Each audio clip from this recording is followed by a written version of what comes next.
Hari ini cek TKP tewasnya Brigadir J. Komnas HAM berharap semakin membuat terangnya peristiwa. Senin 15 Agustus 2022 hari ini, Komnas HAM RI akan meninjau tempat kejadian perkara atau TKP tewasnya Brigadir Nofriansyah Yosua Huta Barat alias Brigadir J di Kompleks Polri Duren 3 Jakarta Selatan. Peninjauan langsung ke lokasi peristiwa, kata Komnas HAM, diharapkan semakin membuat terangnya peristiwa. Peninjauan tersebut dilakukan dalam rangka pemantauan dan penyelidikan peristiwa meninggalnya Brigadir J. Komnas HAM juga berharap agar semua pihak mampu mengedepankan prinsip-prinsip kemanusiaan dan penghormatan terhadap HAM.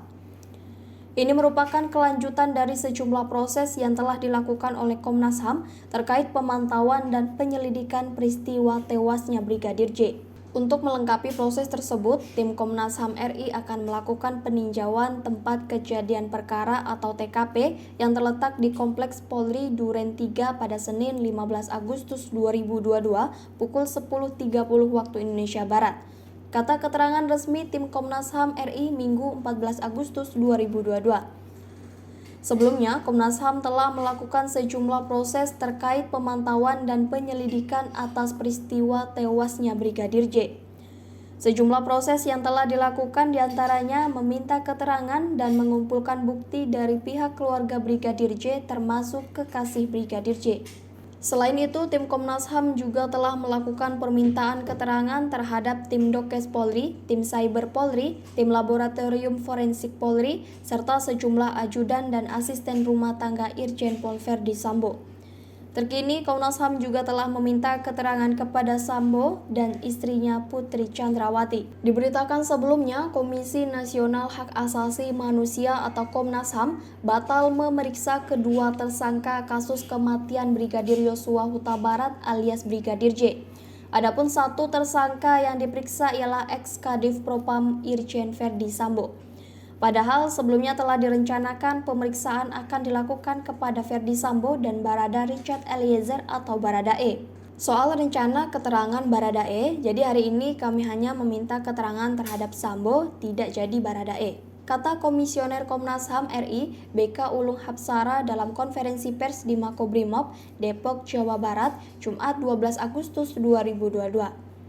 Adapun Jenderal Bintang 2 Polri itu diperiksa dalam ruangan tertutup yang berada di Makobrimob. Selain BK, dua petinggi Komnas HAM lainnya turut melakukan pemeriksaan, diantaranya Komnas HAM RI Ahmad Taufan Damanik bersama Komisioner Komnas HAM RI Muhammad Khairul Anam. Di ruang tertutup yang berada di Makobrimob, Verdi Sambo mengakui jika dirinya adalah aktor utama penembakan terhadap Joshua. Hal itu disampaikan kepada 3 perwakilan Komnas HAM yang melakukan pemeriksaan. Ketua Komnas HAM RI Ahmad Taufan Damanik menyampaikan sejumlah hasil terkait permintaan keterangan kepada Irjen Verdi Sambo. Pertama adalah pengakuan saudara FS bahwa dia adalah aktor utama dari peristiwa ini. Kata Ahmad Taufan Damanik dalam konferensi pers di Makobrimob Depok, Jawa Barat, Jumat 12 Agustus 2022. Kemudian yang kedua, sambung dia, Komnas HAM juga mendapatkan keterangan bahwa Sambo mengakui dirinya sejak awal telah berupaya merekayasa terkait peristiwa kematian Brigadir J. Sehingga dalam keterangan pertama terbangun sebuah konstruksi bahwa telah terjadi peristiwa tembak-menembak. Beberapa hal tahap-tahap awal misalnya yang terbangun konstruksi peristiwanya tembak-menembak, kata Taufik Damanik. Tetapi kemudian diakuinya itu hasil rancangan dia sendiri dan dia mengakui bahwa dia bersalah dalam tindakannya. Lanjut dia. LPSK umumkan status permohonan perlindungan Putri Chandrawati. Sementara itu, Lembaga Perlindungan Saksi dan Korban atau LPSK hari ini dijadwalkan akan mengumumkan tindak lanjut permohonan perlindungan yang diajukan istri Irjen Verdi Sambo, Putri Chandrawati.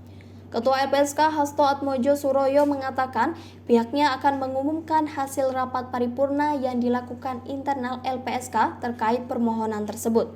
Meski belum diumumkan, Hasto menyatakan pihaknya sudah memutuskan penetapan pemberian perlindungan untuk Putri Chandrawati. Permohonan perlindungan dari istri mantan Kadif Propam Polri Irjen Verdi Sambo itu berpotensi tidak akan dikabulkan.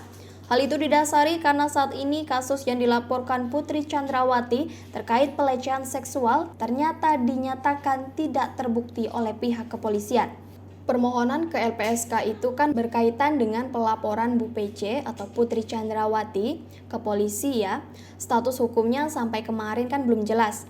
Nah, sekarang setelah jelas ya tentu saja LPSK tidak bisa memberikan perlindungan, kata dia.